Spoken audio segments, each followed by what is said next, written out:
আসসালামু আলাইকুম, স্বাগত জানাচ্ছি চ্যানেল আই সংবাদে। এখনকার সংবাদ আয়োজন নিয়ে আপনাদের সাথে আছি মেহরুন্নেসা তাহমিনা।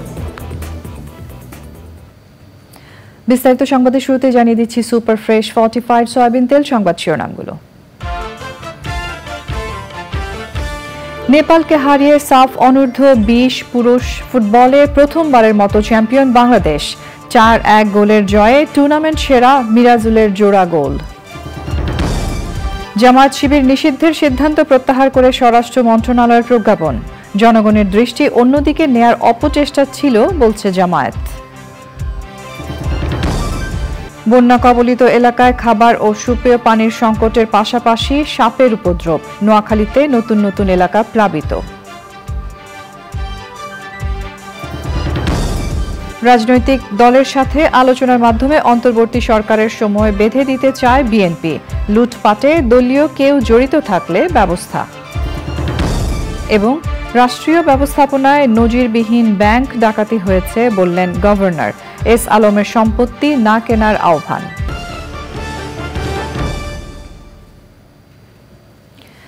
এছাড়াও নিটোল টাটা বিশেষ সংবাদে যা থাকছে।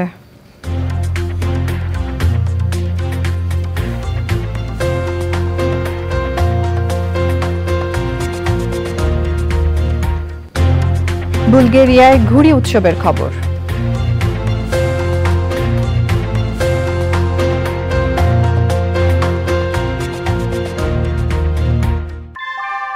আমরা তৈরি করি বিশ্বমানের জার্মান প্রযুক্তির ভূমিকম্প সহনশীল থার্মেক্স রড, যা আপনার স্থাপনাকে নিরাপদ রাখে প্রজন্ম থেকে প্রজন্ম। সালাম স্টিল, মোস্ট ডিউরেবল স্টিল। সংবাদ শিরোনামগুলো জানাচ্ছিলাম। এখনকার এই সংবাদ আয়োজন একই সঙ্গে চ্যানেল আই এর ইউটিউব চ্যানেলে এবং চ্যানেল আই এর ওটিটি প্ল্যাটফর্ম আই স্ক্রিনে লাইভ স্ট্রিম হচ্ছে। এবার যাচ্ছে বিস্তারিত প্রসঙ্গে। স্বাগতিক নেপালকে 4-1 গোলে হারিয়ে সাফ অনূর্ধ্ব 20 ফুটবলে প্রথমবারের মতো চ্যাম্পিয়ন হয়েছে বাংলাদেশ। শিরোপা নির্ধারণী ম্যাচে জোড়া গোল সহ টুর্নামেন্টে সর্বাধিক 4 গোল করে সর্বোচ্চ গোলদাতার পুরস্কার সহ মোস্ট ভ্যালুয়েবল প্লেয়ারের খেতাব জিতেছেন মিরাজুল ইসলাম। বাকি দুটি গোল এসেছে রাব্বি ও পিয়াসের কাছ থেকে। আসরের সেরা গোলকিপার বাংলাদেশের মোহাম্মদ আসিফ। রিপোর্টে আরো জানাচ্ছেন আদিল আহমেদ শান।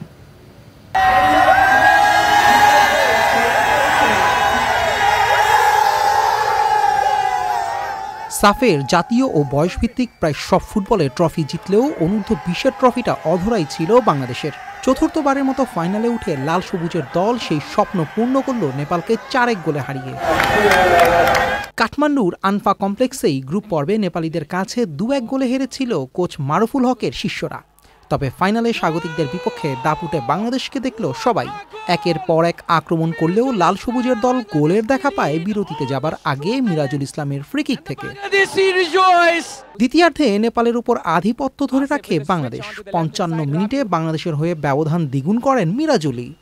গ্রুপ পর্বে 2 গোল সহ টুর্নামেন্টের সর্বোচ্চ 4 গোল করে শিরোপা জয়ে গুরুত্বপূর্ণ ভূমিকা রাখেন টুর্নামেন্ট সেরা এই তরুণ ফরওয়ার্ড। 71 মিনিটে বাংলাদেশের হয়ে তৃতীয় গোলটি করেন রাব্বি হোসেন রাহুল। মিরাজুলের পাস থেকে দুর্দান্ত ফিনিশিং এই মিডফিল্ডারের। 10 মিনিট পর সামির তামাং ব্যবধান কমালেও হার এড়াতে পারেনি নেপালের ছেলেরা। যোগ করা সময়ে রাব্বির ক্রস থেকে পিয়াস আহমেদ নোভা বাংলাদেশের হয়ে চতুর্থ ও শেষ গোলটি করলে শিরোপা উল্লাসে মাতে বাংলাদেশ অনূর্ধ্ব 20 ফুটবল দল। এই জয় গণ অভ্যুত্থানে নিহত ছাত্র জনতাকে উৎসর্গ করেছেন কোচ ও ফুটবলাররা। সাফ অনূর্ধ্ব 20-এর শিরোপাজয়ী বাংলাদেশ দল দেশে ফিরবে বৃহস্পতিবার। Adil Ahmed Shan, sports desk, channel I.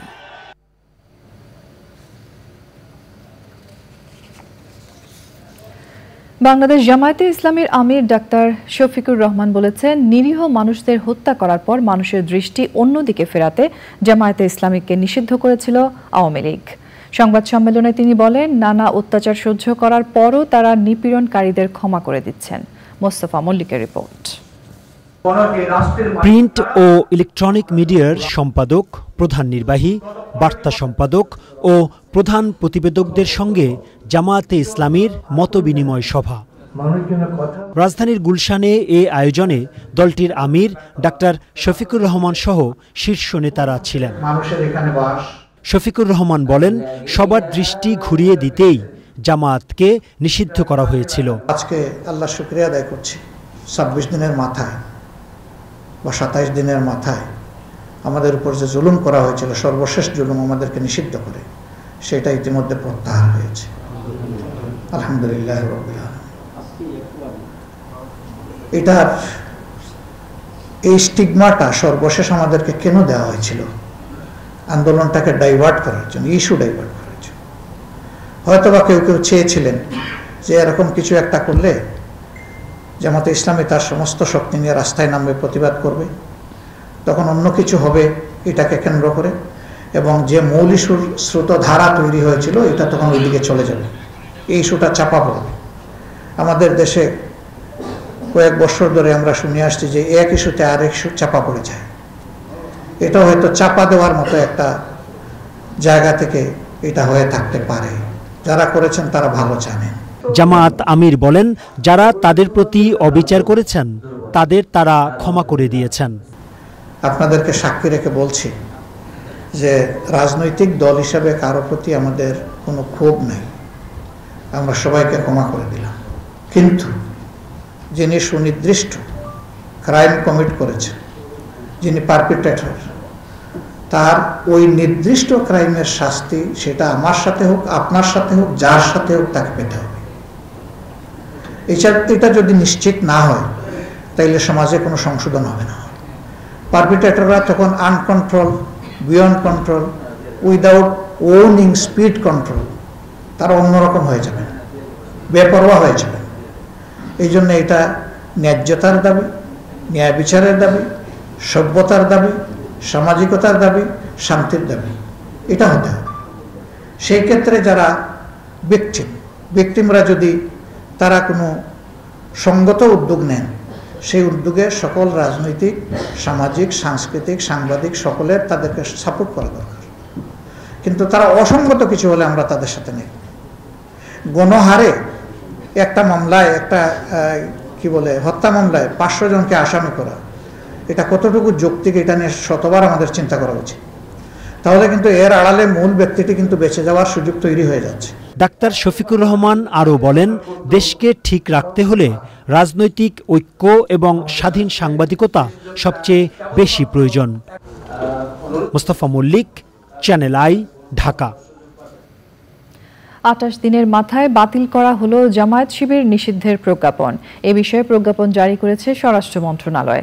কোনো রাজনৈতিক দলই নিষিদ্ধ করা উচিত নয় বলে মনে করেন আইন উপদেষ্টা। বিস্তারিত জানাচ্ছেন রফিকুল বাশার। আওয়ামী লীগ সরকার ক্ষমতা ছাড়ার ৪ দিন আগে জামাতে ইসলামী ও ছাত্র শিবিরকে নিষিদ্ধ করে।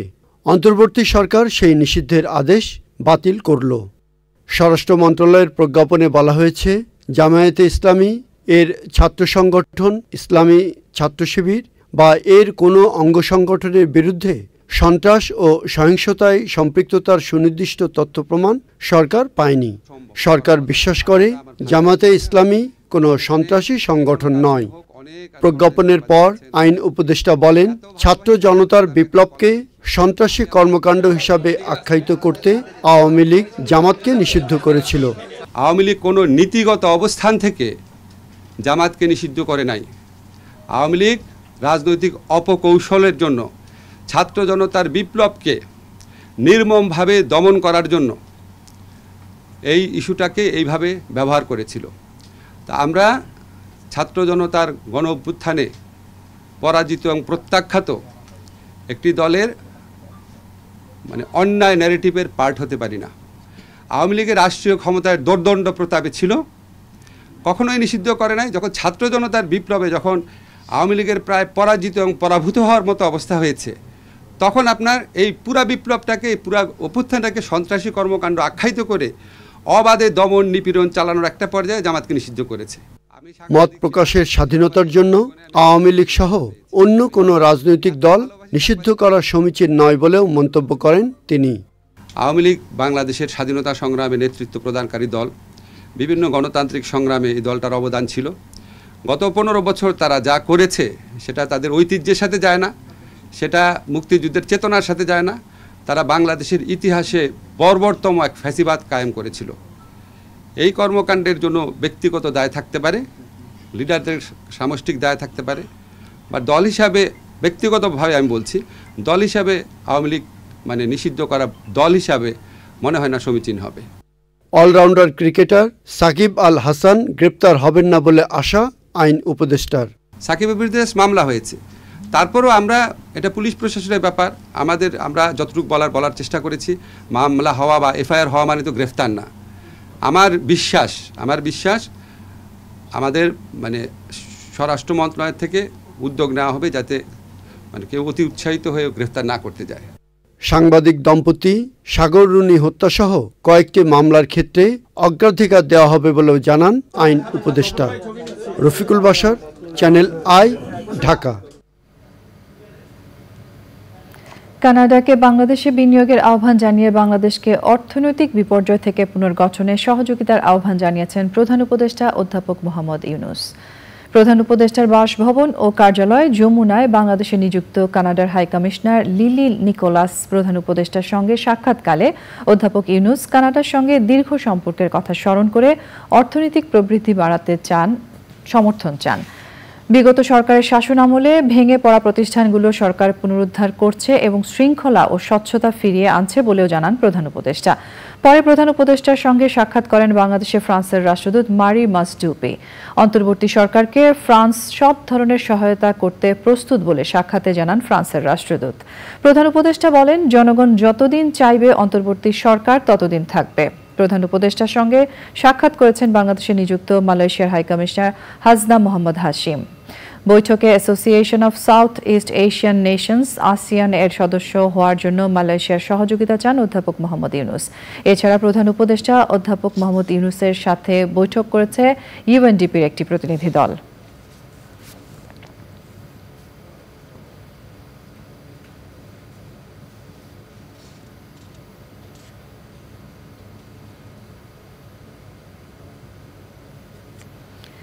টানা ৩ দিনের বৃষ্টিতে নোয়াখালীর বন্যা পরিস্থিতির অবনতি হয়েছে। পানি বেড়ে যাওয়া স্থানগুলোতে ত্রাণ পৌঁছে দেওয়া যাচ্ছে না, সীমাহীন দুর্ভোগে মানুষ। ফেনীতে বন্যার পানি নামতে শুরু করায় আশ্রয় কেন্দ্র থেকে মানুষ ঘরে ফিরতে শুরু করেছেন। বাড়িঘর নষ্ট হয়ে যাওয়ায় বিপর্যস্ত জনজীবন। ফেনী থেকে জাহিদ হাসান শাকিল এবং নোয়াখালী থেকে আলাউদ্দিন শিবলুর পাঠানো তথ্য ভিডিও চিত্রে লায়লা নওশিনের রিপোর্ট। নতুন করে টানা ৩ দিনের বৃষ্টিতে নোয়াখালীর কবিরহাট, সেনবাগ, সোনাইমুড়ি ও চাটখিল উপজেলার নতুন নতুন এলাকা প্লাবিত হয়েছে। দুর্গম গ্রামাঞ্চলে খাবারের জন্য হাহাকার। বৃষ্টিতে পানি আরও বেড়ে যাওয়ায় দুর্গম এলাকায় গ্রামগুলোতে পৌঁছানো যাচ্ছে না। খাবার আর নিরাপদ পানির সংকটের সাথে রয়েছে সাপের আতঙ্ক। চতুর্দিকে পানি, ভয়াবহ সাপ, দেখি সারা রাত জাগন থাকি। এখানে হাঁটু পরিমাণ পানি, কোমর পরিমাণ পানি, বুক পরিমাণ পানি, ওই জায়গায় কেউ ত্রাণ নিয়ে যাচ্ছে না। এখানে কোনো সরকারিভাবে ত্রাণ সামগ্রী এ পর্যন্ত আমাদের এই এলাকায় কেউ পায় নাই। মহিলাদের খুব কষ্ট হয়, এই ভিতরে বাচ্চাদের বিভিন্ন রকমের রোগ দেখা দিচ্ছে। নোয়াখালীতে ১১৬৯টি আশ্রয় কেন্দ্রে ২,১৬,০০০-এর বেশি মানুষ আশ্রয় নিয়েছেন। ডায়রিয়ায় ২৫৭ জন ও সাপের কামড়ে ৭১ জন সদর হাসপাতালে ভর্তি। পানিতে ডুবে ও বিদ্যুৎস্পৃষ্ট হয়ে এ পর্যন্ত ৮ জনের মৃত্যু হয়েছে। ফেনী থেকে বন্যার পানি নামতে থাকায় ভেসে উঠছে বাড়িঘর ও বসতভিটা। তবে দীর্ঘদিন পানিতে ডুবে থাকায় বসবাসের অনুপযোগী হয়ে পড়েছে। বহু মানুষ এখনো ঘরে ফিরতে পারছে না। যে টান আসছে, টানে কিন্তু শর্ট নেই। শর্ট হলে একজনে 50 বান্ধের, আর কিছু টান আসতেছে, এরা গ্রামে ঢুকতে পারেন না। রাস্তার মাধ্যমে যারা বিতর্কিত লোক আছে, এরা কেউ পাইতেছে না। আমি এক মুঠ চিরাও পাই না এখনো। আপনি যাই দেখেন আমার ঘরটাও নাই। আর সব মিলে 7 লাখ থেকে 7.5 লাখ টাকার মতো ঋণ। এখন এই টাকা কেমনে পরিশোধ করবো আমরা খুঁজে পাচ্ছি না, চিন্তা আপনার আছে। এ পানি কোন জায়গা থেকে আসে আশ্চর্যের বলার বাইরে। আর মা বাপের আমলেও দেখে না, দাদা দাদির আমলে এতটুকু পানি দেখে নাই। ব্যবস্থা নাই, খানারও ব্যবস্থা নাই, কিছু। উত্তর দৌলতপুর কোয়া নদীর বীজ কেনে, আমরা 2 নদীর মাঝখানে কেউ যেতে পারে না স্যার। শত শত মানুষ এখনো আশ্রয় কেন্দ্রে, কেউ ছুটছেন দূরে স্বজনদের কাছে।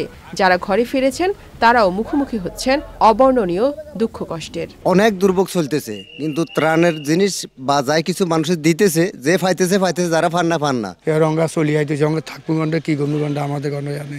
ক্ষয়ক্ষতি দেখেন না, সব ডলার নিয়ে গেছে, সব ভাঙ্গে চুরি গেছে। ধান চাইল কিছু নাই, সব কাপড় চোপড় কিছু বাঁচাতে পারেনি। আনপণ্য নিয়ে দুর্গতদের কাছে যান নৌবাহিনী প্রধান। কিছু কিছু এলাকায় আমরা জলযান নিয়ে যেতে পেরেছি, এখন পানি কমে যাওয়ার জন্য অনেক জায়গায় যাওয়া যাচ্ছে না। যেসব জায়গায় আমরা এখনো পৌঁছাতে পারিনি সেখানে আমরা পৌঁছে যাবো ইনশাআল্লাহ। লক্ষ্মীপুরের বিশাল এলাকা এখনো পানিতে ডুবে আছে। খাবার ও নিরাপদ পানির সংকটে মানুষ। বন্যায় জেলার 4 জনের মৃত্যু হয়েছে। পর্যাপ্ত ত্রাণ পাচ্ছে না বানভাসী মানুষ। আমার 8-10 লাখ টাকার মাছ নষ্ট হয়েছে, 2টা প্রজেক্ট চলে গেছে, গরুর ফার্ম চলে গেছে, গরু চলে গেছে। লাইলা নওশিন, চ্যানেল আই। সারা দেশে বন্যার্তদের পাশে দাঁড়াতে ঢাকা বিশ্ববিদ্যালয় টিএসসিতে বৈষম্য বিরোধী ছাত্র আন্দোলনের গণত্রাণ সংগ্রহের 1 সপ্তাহ হতে চলল। চলমান গণত্রাণ কর্মসূচি থেকে গত 6 দিনে 7.5 কোটি টাকার বেশি অর্থ সহায়তা এসেছে। শিক্ষার্থীরা ছাড়াও টিএসসিতে গিয়ে স্বেচ্ছাশ্রম দিচ্ছেন অনেক সাধারণ মানুষ। রুকসানা আমিনের রিপোর্ট। সারা দেশে বন্যা কবলিত মানুষদের পাশে দাঁড়াচ্ছেন নবীন প্রবীণ নির্বিশেষে সাধারণ মানুষ। লাইন ধরে আর ত্রাণ নিতে আসে না, লাইন ধরে ত্রাণ দিতে আসতেছে। এই যে আমাদের একটা স্টুডেন্টদের পাওয়ার, জনগণের পাওয়ার, ছাত্র জনতা এক হয়ে কাজ করতেছে, এটা দেখে আসলেই আমার খুব ভালো লাগতেছে। যদি আমরা সবাই এগিয়ে আসি তাহলে তো ত্রাণ কর্মসূচি আরও বাড়বে, আরও মানুষ সাহায্য পাবে। পার্কে জগিংয়ে গিয়ে বন্যায় সংকটে থাকা লাখো মানুষের সহায়তায় ত্রাণ তুলেছেন সাবেক 2 প্রবীণ সেনা অফিসার। টিএসসিতে চলা বৈষম্য বিরোধী ছাত্র আন্দোলনের গণত্রাণ কর্মসূচিতে সেই অর্থ সহায়তা পৌঁছে দিলেন 2 বন্ধু। আমাদের একটা গ্রুপ আছে, যারা থেকে আমরা আজকে 2 লাখ টাকা দিলাম, যারা ছাত্র ভাইরা যারা আহত আছে তাদের চিকিৎসা বা ওষুধপত্র যদি লাগে বা তারে যদি লাগে সেটা দেওয়ার জন্য আমরা হাঁটি সকালে নামাজ পড়ে, এবং এই গ্রুপটা আমাদের আমরা এইরকম সাহায্য করেছি। আমরা আরও আপনার প্রধান উপদেষ্টা ত্রাণ তহবিলে ওখানে আমরা টাকা দিয়েছি। শুধু ব্যক্তি পর্যায়ে নয়, ছাত্রদের মানবিক এই আহ্বানে সাড়া দিচ্ছে অনেক প্রতিষ্ঠান। টিএসসিতে দ্বিতীয় দিনের মতো খাদ্য সহায়তা দিয়েছে বেসরকারি টেলিভিশন চ্যানেল আই। আমরা যে বাংলাদেশকে এই মুহূর্তে সবাই ধারণ করছি, মানে ব্যক্তি, প্রতিষ্ঠান এবং মানে সবাই মিলে এর নজির হচ্ছে এটা। এবং আপনারা যাই আমাদের ছাত্র সমাজকে বিশ্বাস করছেন, আমাদের উপর আস্থা রাখছেন, চ্যানেল আই যে বাংলাদেশের মানুষকে ধারণ করে এবং তারা হচ্ছে বন্যাপীড়িত ভাই বোনদের জন্য যে মহৎ তাদের দায়বদ্ধতার নজির স্থাপন করেছে, এজন্য চ্যানেল আইকে আন্তরিকভাবে ধন্যবাদ। গত 7 দিন ধরে ত্রাণ সংগ্রহ করে চলেছেন বৈষম্য বিরোধী ছাত্র আন্দোলনের শিক্ষার্থীরা। জাস্ট একটা মেসেজ থাকবে দেশবাসীর কাছে যে আপনারা যাদের আপনাদের সামর্থ্য আছে, সামর্থ্য অনুযায়ী আপনারা সাধ্যমতো চেষ্টা করেন, আপনাদের মতো করে আমরাও আমাদের মতো চেষ্টা করছি। বিশাল এই কর্মযজ্ঞ চলছে টিএসসি, শারীরিক শিক্ষা কেন্দ্র, ডাকসু সহ ঢাকা বিশ্ববিদ্যালয়ের বিভিন্ন হলেও। এত ত্রাণের প্যাকেজিং করতে শিক্ষার্থীদের পাশাপাশি দিনরাত স্বেচ্ছাশ্রম দিচ্ছেন অনেক সাধারণ মানুষ। আমার ক্লাস শুরু হয় নাই, কিন্তু আমি তাও কাজ করার জন্য মেহেরপুর থেকে ঢাকায় চলে আসছি। আমি প্রথম শুক্রবার থেকে টানায় আসতেছি। তো আপনি যদি নিজেও আসেন, একদিন আসার পরের দিন কিন্তু ঘরে বসে থাকতে পারবেন না। মারা, তারপর মুরব্বীরা, গার্ডিয়ানরা সবাই এসে হাতে রেখে কাজ করতেছে। প্রতিদিন 20 থেকে 25টি ট্রাক বোঝাই করে সর্বসাধারণের এই ভালোবাসা পৌঁছে যাচ্ছে বানভাসী মানুষের বসত ভিটায়। রুকসানা আমিন, চ্যানেল আই, ঢাকা। শুনানির সুযোগ না দিয়ে শাস্তি দেওয়ার অভিযোগে সাবেক প্রধান বিচারপতি সৈয়দ মাহমুদ হোসেন সহ 7 বিচারপতির বিরুদ্ধে আদালত অবমাননার মামলা করা হয়েছে। রায় জালিয়াতির অভিযোগে সাবেক প্রধান বিচারপতি ABM খায়রুল হক ও সাবেক প্রধান বিচারপতি সৈয়দ মাহমুদ হোসেনের বিরুদ্ধে এই মামলা দায়ের করা হয়েছে। বিচারক হয়েও দুর্নীতি, বিদ্বেষাত্মক ও বেআইনিভাবে রায় দেয়া সহ অসত্য এবং জালিয়াতিমূলক রায় দেওয়ার অভিযোগ করা হয়েছে তাদের বিরুদ্ধে।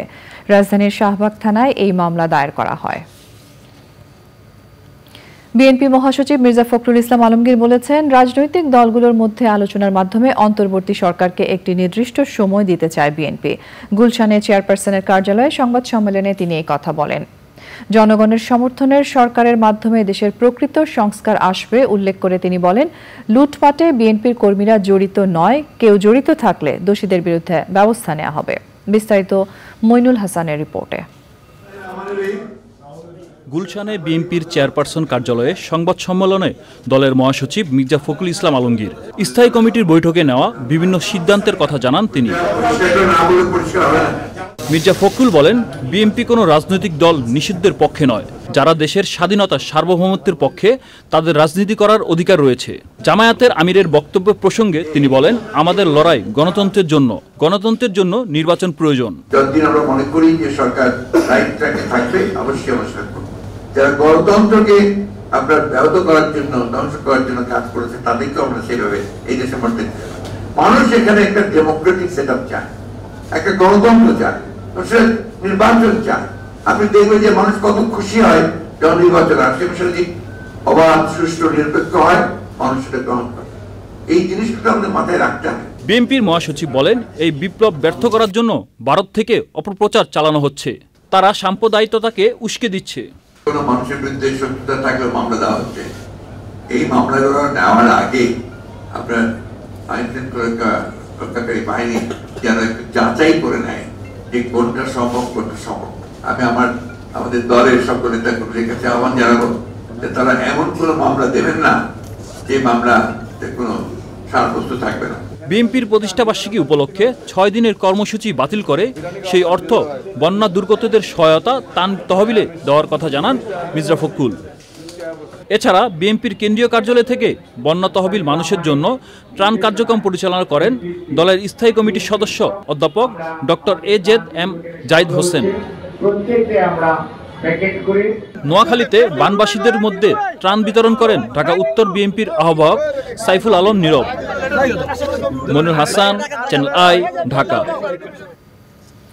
শুধু বাংলাদেশ নয়, বিশ্বের সবচেয়ে বড় লুটের রেকর্ড করেছেন আলোচিত সমালোচিত ব্যবসায়ী এস আলম। বাংলাদেশ ব্যাংকের governor doctor Ahsan H Mansur বলেছেন, রাষ্ট্রীয় পৃষ্ঠপোষকতায় এত পরিকল্পিত ব্যাংক ডাকাতির নজির আর নেই। প্রায় 2 লাখ কোটি টাকা লুটপাটের ঠিক কতটা পুনরুদ্ধার হবে তা এখনই বলতে পারছে না কেন্দ্রীয় ব্যাংক। এস আলমের সম্পত্তি না কেনারও আহ্বান জানিয়েছেন গভর্নর। রিজভিন আজের রিপোর্ট।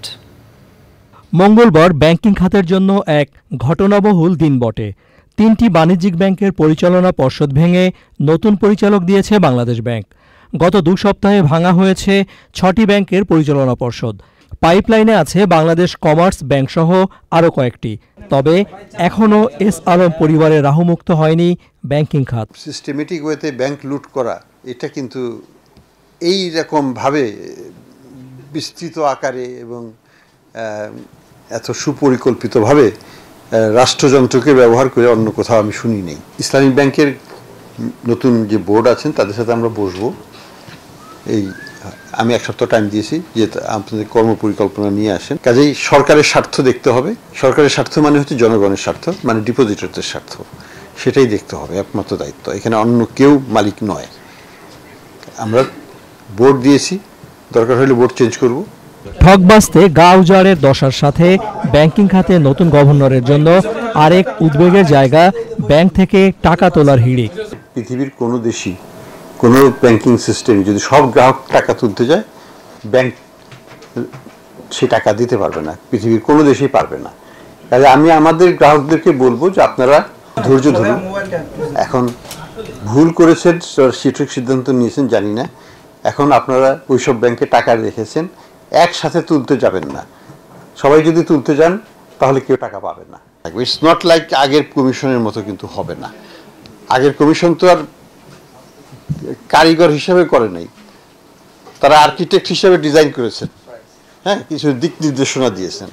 কিন্তু এখানে কিন্তু রাজমিস্ত্রির কাজ করতে হবে, অর্থাৎ ব্রিক বাই ব্রিক আবার রিকনস্টিটিউট করতে হবে ব্যাংকগুলো। কাজে পলিটিক্যাল রিফর্ম যদি সাকসেসফুল না হয়, এই ইকোনমিক রিফর্ম কিন্তু আবার দুর্বৃত্তায়নের পারে পড়ে যেতে পারে, সেই রিস্ক আছে। সবার সহযোগিতায় ভগ্নদশা থেকে ব্যাংক খাতকে বের করার ব্যাপারে আশাবাদী গভর্নর।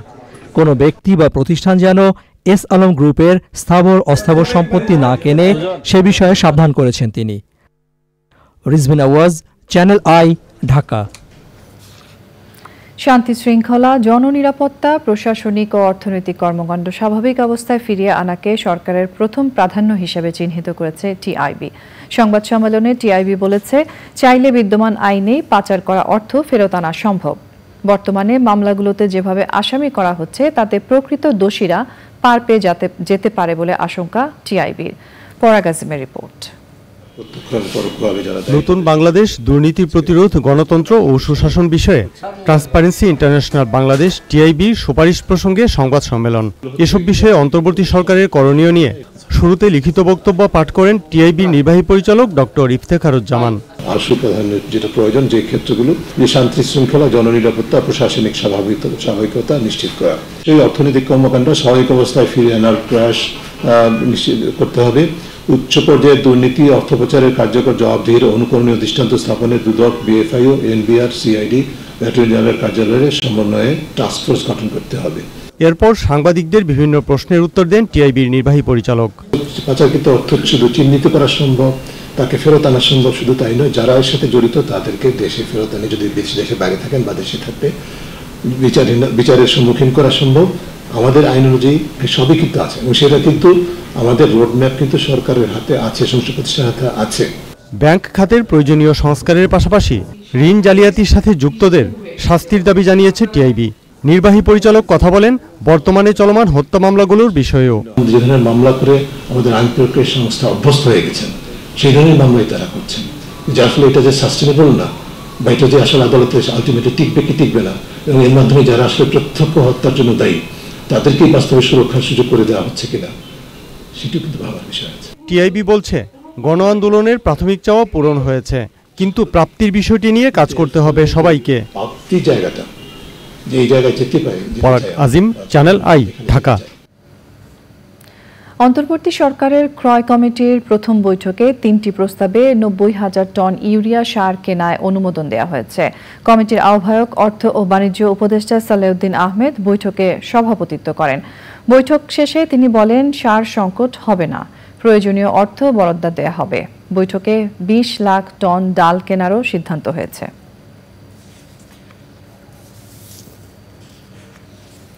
প্রিয় দর্শক, সংবাদের এই পর্যায়ে আমরা নিয়ে নিচ্ছি একটা বিরতি এবং বিরতির পর আরো যা থাকছে নিয়ে নাটকটি নির্মাণ করেছেন মাবরুর রশিদ বান্না, অভিনয় করেছেন তাহসান খান এবং বিদ্যা সিনহা মিম।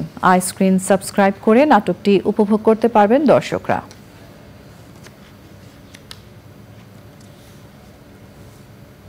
নিটল টাটা বিশেষ সংবাদ।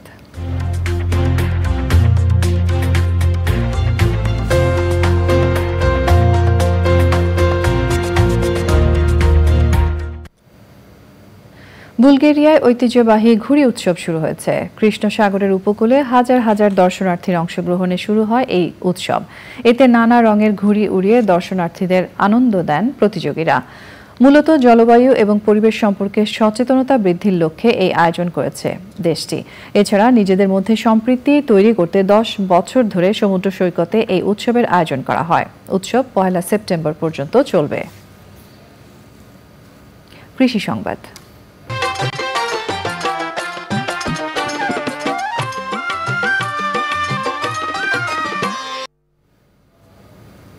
পটুয়াখালীতে আউশ মৌসুমে অনাবাদি জমিতে উচ্চ মূল্যের সবজি উৎপাদনের প্রযুক্তি উদ্ভাবন করেছেন জেলার কৃষি গবেষণা ইনস্টিটিউটের সরেজমিন গবেষণা বিভাগের বিজ্ঞানীরা। জমিতে উঁচু বেড ও সমন্বিত বালাই ব্যবস্থায় সফল হয়েছেন তারা। অমৌসুমে সবজি উৎপাদনের নতুন এই কৌশল স্থানীয় কৃষকের মাঝে ব্যাপক সাড়া ফেলেছে। এবারে রয়েছে প্রকৃতি সংবাদ।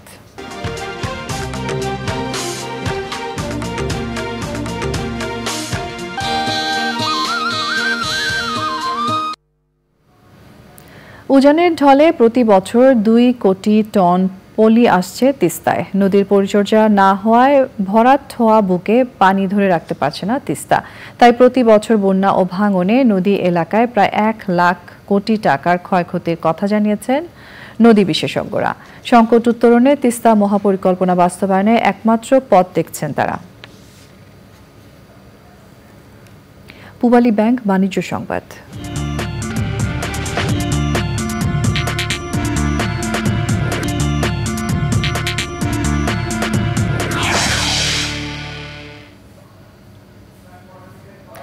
দেশের জুয়েলারি শিল্পকে রক্ষার আহ্বান জানিয়ে সংবাদ সম্মেলন করেছে বাংলাদেশ জুয়েলার্স সমিতি বাজুস। রাজধানীর বায়তুল মোকাররম মসজিদ মার্কেটে বাজুসের প্রধান কার্যালয়ে সভায় সাবেক ও বর্তমান কমিটির সদস্যরা ছাড়াও সাধারণ জুয়েলারি ব্যবসায়ীরা যোগ দেন। এই সময় বক্তব্য রাখেন বাজুসের সাবেক সভাপতি এনামুল হক খান দোলন ও সাবেক সাধারণ সম্পাদক দিলীপ কুমার আগারওয়াল। বাজুসের নেতৃত্ব সহ এই খাতে প্রয়োজনীয় সংস্কার আনার আহ্বান জানান বক্তারা। সংবাদে এরই সঙ্গে আমরা নিয়ে নিচ্ছি আরও একটা বিরতি এবং বিরতির পর খেলার খবরে যা থাকছে। বিসিবির সংস্কার দ্রুত শুরু।